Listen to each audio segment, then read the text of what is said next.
Au commencement, Dieu était déjà là. Par la puissance de sa parole, il a créé l'univers et le temps à partir de rien, pour son bon plaisir. Le sixième jour, il a créé un être unique, l'homme, créé à son image, masculin et féminin, instituant ainsi l'alliance du mariage, Genèse 1-2. Puis il a placé l'homme et la femme dans le jardin d'Éden, un environnement parfaitement adapté à leurs besoins, et leur a donné la responsabilité d'en prendre soin. Il leur a permis de manger des fruits de tous les arbres du jardin, sauf un, l'arbre de la connaissance du bien et du mal. Ils avaient le choix de lui obéir ou non, mais Dieu les a avertis que s'ils lui désobéissaient, ils mourraient. Genèse 2, 15, 17. Entre-temps, au ciel, un archange du nom de Lucifer s'était rebellé contre Dieu et avait été jeté dehors avec un tiers des anges. Alors il est venu dans le jardin où se trouvaient l'homme et la femme, a pris la forme d'un serpent et a tenté Ève, la première femme, de désobéir à Dieu en mangeant du fruit interdit. Il lui a dit qu'elle ne mourrait pas, mais que le fruit serait bon pour elle. Elle s'est laissée séduire par ses mensonges et a mangé du fruit interdit. Puis elle en a donné à Adam, son mari, qui en a mangé aussi. Ils ont immédiatement compris leur erreur, ont eu honte et se sont sentis vulnérables et dénudés. Quand Dieu est venu les trouver, ils se sont cachés. Ésaïe 14, 12, 15, Genèse 3. Évidemment, Dieu les a trouvés et jugés à cause de la faute de l'homme. Le sol a été maudit. Il ne produira désormais plus aisément ses fruits, mais l'homme devrait gagner son pain à la sueur de son front. La femme a également été maudite. Désormais, ses grossesses seraient pénibles. Le serpent, lui, a été condamné à ramper dans la poussière. Mais après tous ces jugements, Dieu a fait une promesse. Un jour, un homme issu de la descendance de la femme combattrait le serpent et lui écraserait la tête, même si le serpent le blesserait au talon. Enfin, Dieu a tué un animal pour vêtir le couple pécheur de sa peau, avant de les chasser du jardin d'Éden. Genèse 3, 15, 19. La lutte entre le bien et le mal s'est poursuivie dans leur famille. Caïn, un de leurs fils, a tué son frère Abel et a été maudit pour cela. Ève a ensuite eu un autre enfant du nom de Seth. Genèse 4, 8. Plusieurs générations plus tard, le monde était rempli de méchanceté, la violence et l'impiété s'étaient généralisées. Alors Dieu a décidé de détruire les hommes à cause de leur méchanceté et de recommencer à zéro. Un homme du nom de Noé, un descendant de Seth, a reçu la grâce, la faveur imméritée de survivre. Dieu lui a révélé qu'il enverrait un grand déluge détruire la terre et il lui a donné des instructions pour construire une arche qui lui permettrait de continuer à vivre. Noé a construit l'arche et le moment venu, Dieu a poussé un couple d'animaux de chaque espèce à y entrer. Ces animaux ont été épargnés avec Noé et sa famille. Le déluge a détruit tous les autres êtres vivants sur la terre. Genèse 6, 8. Après le déluge, Noé et sa famille ont commencé à repeupler la terre. Quand leurs descendants ont décidé de défier Dieu en construisant un monument à leur propre gloire, Dieu a confondu leur langage. Les habitants de la terre ont été divisés par groupes de langues et se sont répandus sur toute la surface de la terre. Genèse 11, 1, 8. Le temps était venu pour Dieu de mettre en œuvre les premières étapes de son plan, d'envoyer un sauveur dans le monde. Il a commencé par établir un peuple mis à part pour lui. Pour cela, il a choisi un homme du nom d'Abraham avec son épouse Sarah. Il a appelé Abraham à quitter sa maison pour le faire entrer dans la terre de Canaan et lui a promis une descendance si nombreuse qu'on ne pourrait pas la compter. Il a aussi promis de bénir la descendance d'Abraham et de bénir toutes les nations de la terre en elle. Le problème, Abraham et Sarah étaient âgés et Sarah stérile. Pourtant, Abraham a cru en la promesse de Dieu et cela lui fut compté comme justice. Genèse 12, 1, 14. Le moment venu, Dieu a béni Abraham et Sarah en leur donnant un fils du nom d'Isaac, à qui il a renouvelé sa promesse, sa bénédiction. Isaac a eu des jumeaux, Ésaü et Jacob. Dieu a choisi Jacob comme héritier de la promesse et a changé son nom en Israël. Israël a eu 12 fils qui sont devenus les ancêtres des 12 tribus d'Israël. Genèse 21, 1, 6.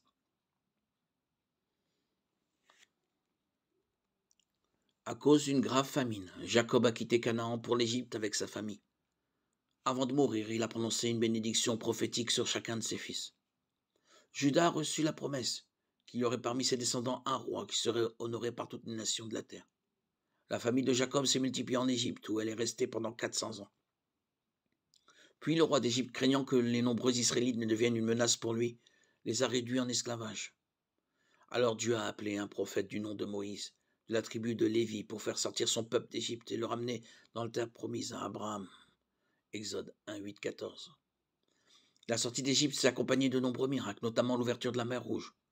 Une fois qu'ils étaient en sécurité hors d'Égypte, les enfants d'Israël ont campé au mont Sinaï, où Dieu a révélé sa loi à Moïse. Cette loi, résumée dans les 10 commandements, est le fondement de son alliance avec Israël. Le peuple serait béni s'il respectait ses commandements, mais s'il les violait, il serait maudit. Israël a accepté d'obéir à la loi de Dieu. Exode 7, 11. En plus d'établir un code moral, la loi définissait le rôle du prêtre et ordonnait d'offrir des sacrifices d'expiation pour le péché. L'expiation n'était possible qu'en versant le sang d'un animal sans défaut. La loi décrivait aussi en détail le plan de construction du tabernacle, la tente où la présence de Dieu serait manifestée et où il rencontrerait son peuple. Lévitique 1, Exode 25, 8, 9. Après avoir reçu la loi, Moïse a guidé les Israélites jusqu'à la frontière de la terre promise. Là, le peuple, craignant les Cananéens qui étaient des hommes aguerris et doutant de la promesse de Dieu, ont refusé d'y entrer. Pour les punir, Dieu les a fait retourner dans le désert, où ils ont été forcés à errer pendant 40 ans. Dieu, dans sa grâce, a miraculeusement pourvu aux besoins en eau et en nourriture de toute leur multitude.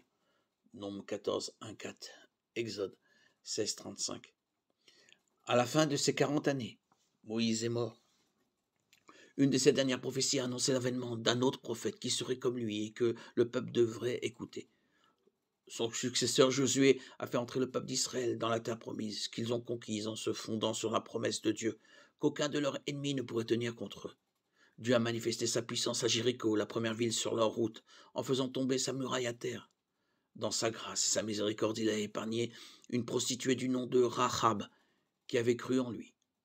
Deutéronome 18, 15.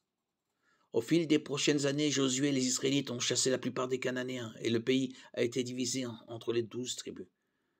La conquête de la terre promise demeurait cependant incomplète. Leur manque de foi ainsi que leur désobéissance pure et simple les a empêchés de terminer. Le travail commençait si bien que des proches des Cananéens ont subsisté et influencé les Israélites, qui ont commencé à adorer leur idole en violation de la loi de Dieu.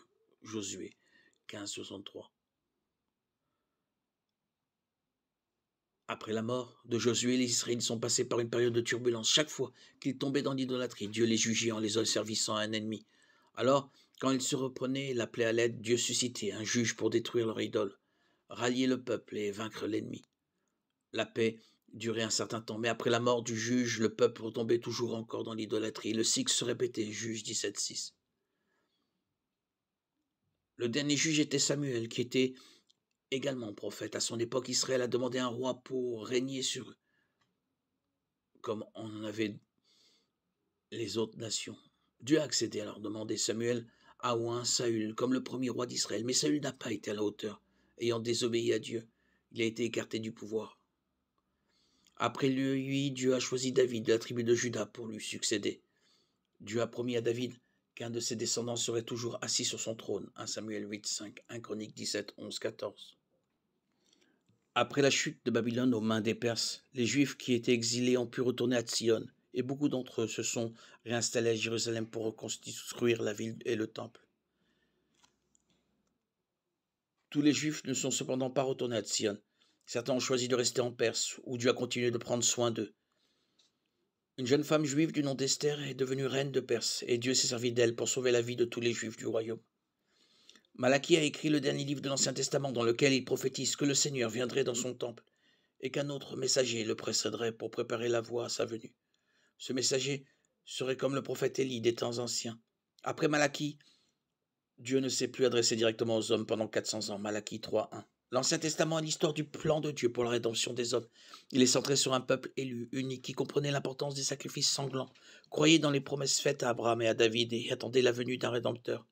Bref, Ce peuple était prêt pour la venue du héros qui écraserait le serpent, du prophète semblable à Moïse, du serviteur souffrant d'Isaïe, du fils de David, du Messie, de Daniel et du roi humble de Zacharie, Jésus-Christ.